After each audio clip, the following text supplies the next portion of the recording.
From a historic bridge that stretched across the Ohio River for 84 years, and the largest cooling tower in China crumbling like an empty soda can, to the 11-year-old boy who got to blow up the old Dallas Cowboys football stadium, and a nuclear cooling tower in South Carolina that turned into an $80 million beehive. Vaughn, Pennsylvania is a small community 40 minutes north of Pittsburgh. In July of 2021, some local farmers noticed their grain silo was on its last legs. The silo had been in pretty rough shape for a while. Any day could be its last, especially if a strong gust of wind randomly blew by. So, to avoid a costly accident, our farmers took matters into their own hands.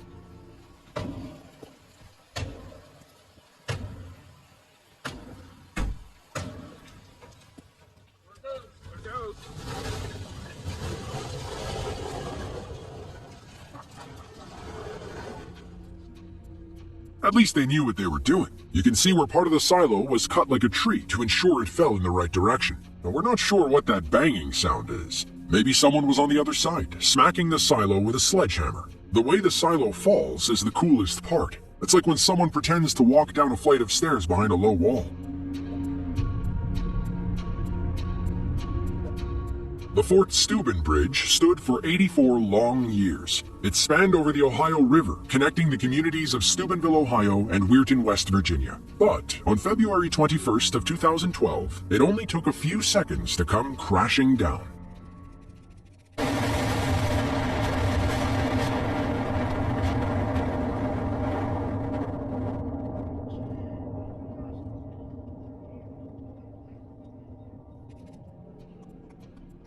When it's slowed down frame by frame, you can see the charges detonate and explode as they move across the bridge. According to Bloomberg, the demo team wrapped the bridge in 13 pounds of detonating cord and 130 pounds of copper-coated linear charges. The heavy slabs of steel and concrete fell into the Ohio River. For a second, the smoke almost looks like the bridge's ghost rising to the heavens. The 1,600-foot bridge was supposed to fall back in 2009. The floor was rotting, and the lanes were too narrow. Of course, government delays got in the way, and the ghost bridge sat on death row for about 3 years. The demolition and cleanup cost about $2.3 million.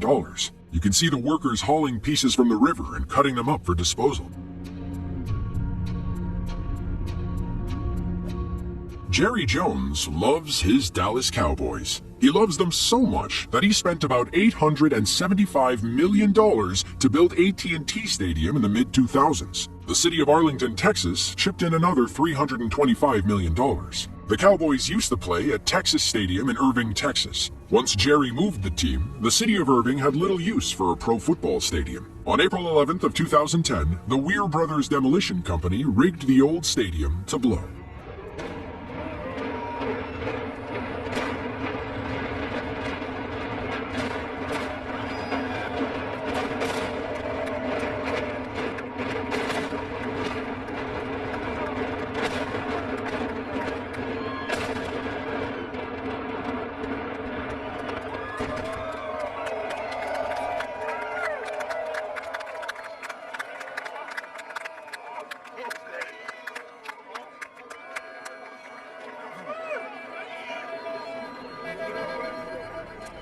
It is amazing to watch all those charges go off in perfect unison. You could line the explosions up with a metronome if you wanted to. It took nearly 3,000 pounds of explosives to bring down Texas Stadium. Thankfully, Jerry got all the memorabilia out before the blast. He squeezed every dime he could out of the old stadium. He sold the seats, the star-shaped signs, and pieces of the end zone turf. The Cowboys played 38 seasons at the old stadium. It only took about 30 seconds to come crumbling down. An 11-year-old boy named Casey Rogers had the pleasure of turning the demolition key. He won an essay contest sponsored by Kraft Foods and the city of Irving. Kraft Foods also paid $75,000 to sponsor the demolition, calling it the Cheddar Explosion. It was part of an extensive marketing campaign to sell more mac and cheese. You gotta love corporate America.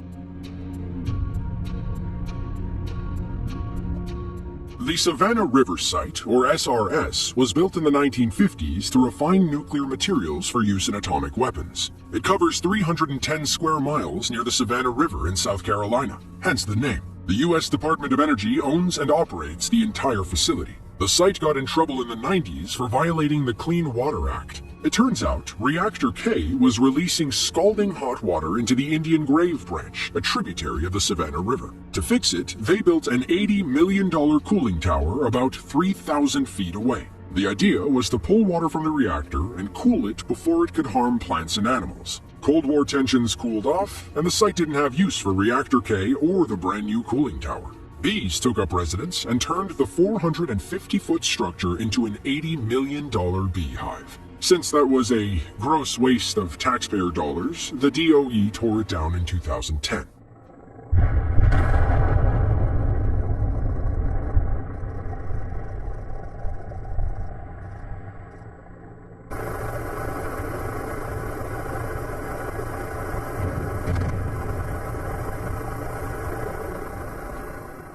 Demo crews rigged the cooling tower with 3,860 charges, all fueled by another 1,300 pounds of nitroglycerin-based explosives. At the time, it was the second largest cooling tower demolition in the world. Within seconds, the $80 million beehive was reduced to 52 million pounds of concrete rubble.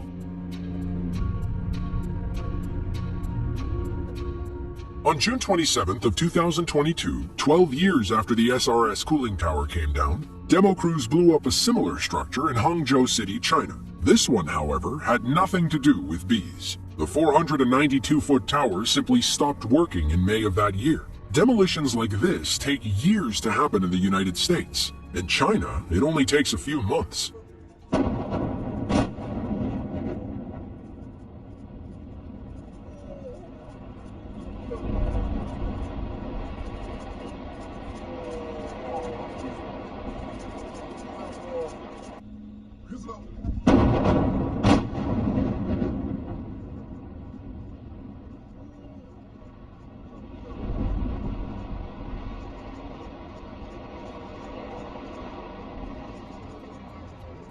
What you're seeing is the largest cooling tower demolition in Chinese history. The city rigged the tower with lights to illuminate the explosion and commemorate the historic event. Slow-motion shots of the demolition show all the charges going off simultaneously. The smoke makes a wave-like shape around the tower before it crumbles to the ground. Look at how it folds in on itself. It almost looks like someone crushing an empty soda can. When the Iron Bridge Power Station opened up in 1969, it was among the largest of its kind in the UK. According to the BBC, it produced enough energy to power 750,000 homes. But in 2015, the plant stopped making energy. The new plan was to blow it up and build a small town. Locals wanted to save the iconic pink cooling towers. They had been part of the English skyline for decades, but didn't meet the strict criteria for historical protection. On December 6th of 2019, the pink towers collapsed for good.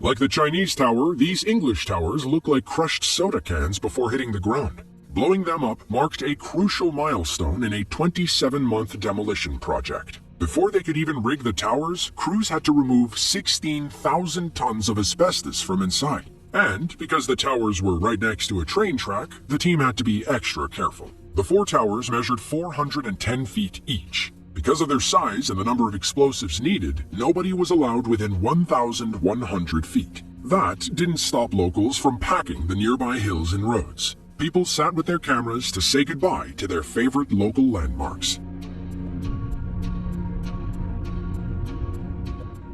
Marysville, Michigan is a small city north of Detroit. They used to be home to the mighty Marysville, an old coal-fired power plant that stood for 93 years. The owners, DTE Energy, closed the plant in 2001 and put the property on the market in 2012. A company called Commercial Development Corporation bought the property in 2013, but had no intention of rebooting the mighty Marysville. Instead, they wanted to build hotels, retail stores, a marina, and some bike trails. First things first, the old power plant had to go.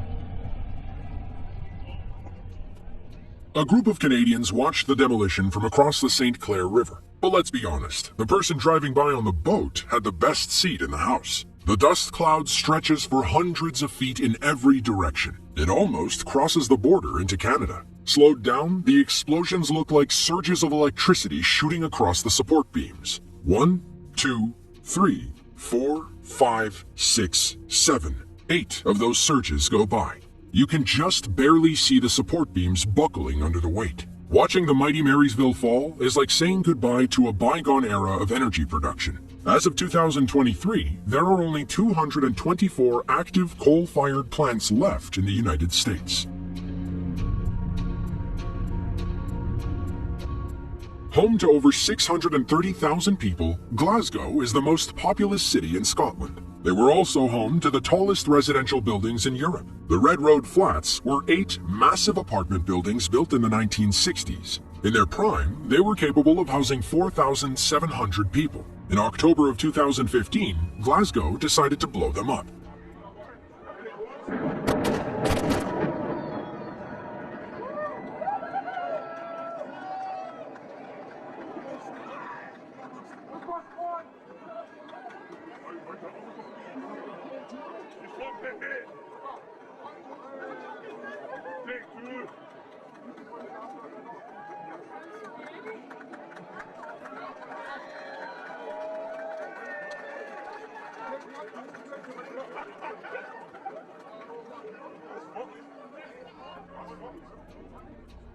As you can see, 2 of the stubborn towers refused to fall during the demo. According to the BBC, the demolition contractor noticed some discrepancies between the old construction records and the steel size they actually used. So, they decided to err on the side of caution instead of blowing it sky high. The Red Road Flats were the tallest buildings in Glasgow. 6 of the 8 towers topped 292 feet. If you lived on the 30th floor, you literally towered over everyone else in the city. Their reputation declined through the 70s. Asbestos and gang violence drove people away. Drugs littered the halls, and insufficient amenities made life pretty difficult. Things kept getting worse, so the Scottish government decided it was time for the towers to go.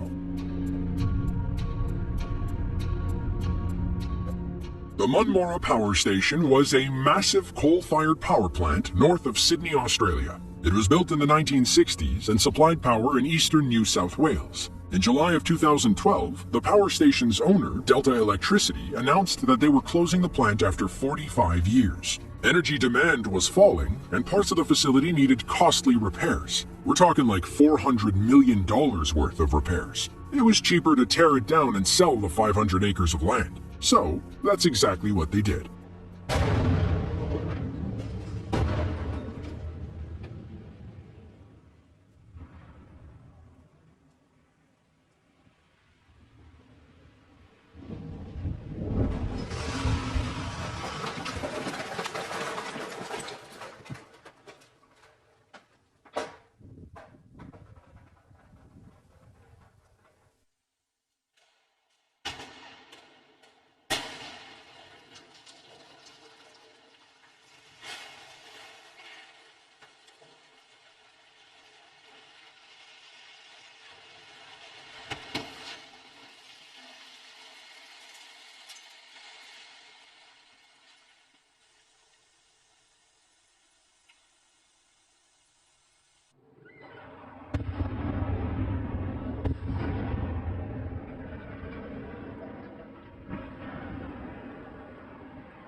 Those massive chimney stacks were the first big pieces to get torn down. They measured just over 508 feet tall. Both contained 6,500 tons of concrete. Just look at what happens when all that weight comes crashing down. According to Liberty Industrial, the demolition company that tore down the facility, the Munmora Power Station project was among the largest demolitions in Australian history.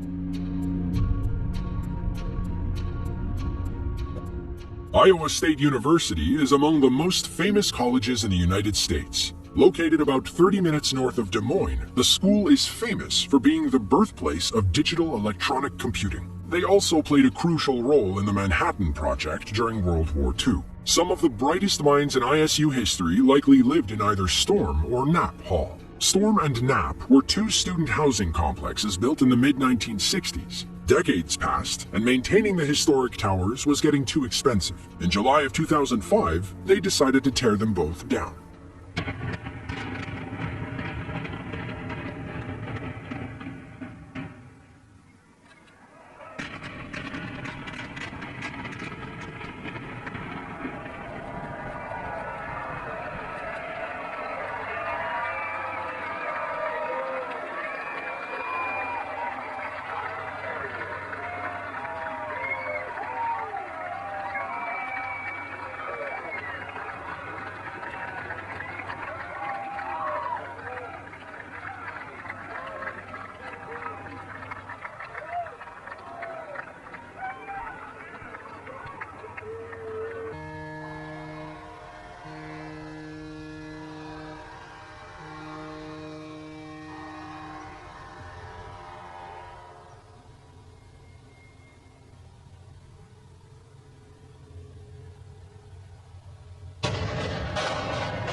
Both dorms could house 600 people each. ISU students at the time loved the modern living features. They had lounges, carpeted hallways, and elevators. College students probably take these things for granted now, but in 1966, it was a pretty big deal. For example, in 1970, Knapp Hall became the first co-ed dorm on ISU campus. The times were changing. According to Charles Fredrickson, a former director at the ISU Residence Department, the shift to co-ed dorms offered students a realistic living experience. The demolition date drew a massive crowd of past and present students. When Knapp went up in 1966, it was considered among the top residence halls in the country. As time passed, students needed more amenities. You know, like high-speed internet. Knapp and Storm couldn't keep up. On Christmas Day of 2012, demolition crews prepared to take down the Haihong development building in Haikou, China. They rigged the charges, got a safe distance back, and watched the deteriorating building come crashing down.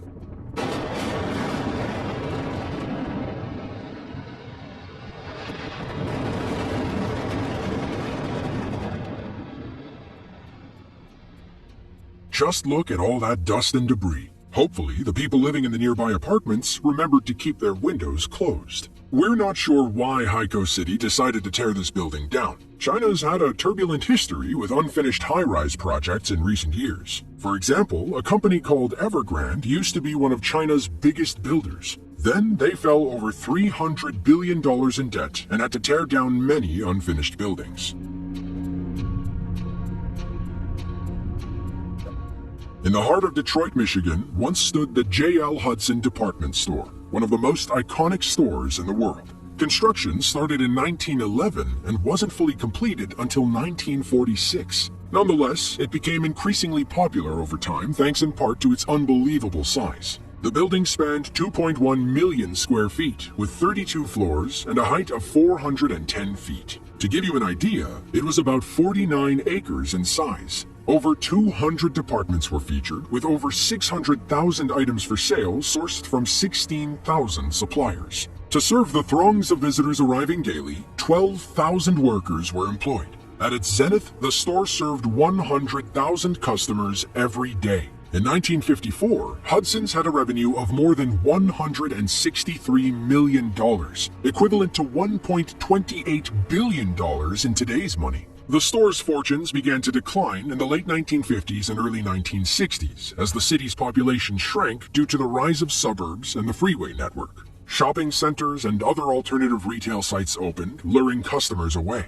After more than 90 years in operation, the chain finally shut its doors in 1983. For the next 15 years, the abandoned structure remained a vacant shell, a haunting reminder of a bygone era. However, in 1998, the city of Detroit finally decided to demolish the building to make way for a new development. The demolition was carried out by Controlled Demolition Incorporated, who used over 4,000 explosive charges to bring down the massive structure. The implosion was a marvel of modern engineering, with the building collapsing in just 18 seconds in a cloud of dust and debris.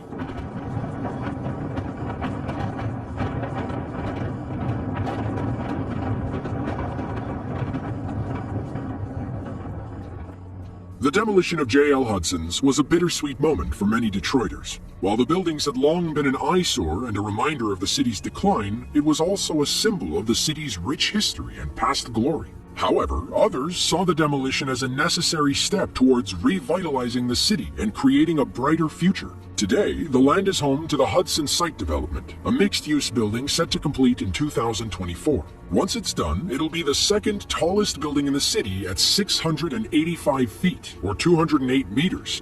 If you enjoyed this video and want to see another one just like it, then be sure to click the link on screen now. With that, thanks for watching, and we'll catch you in the next one.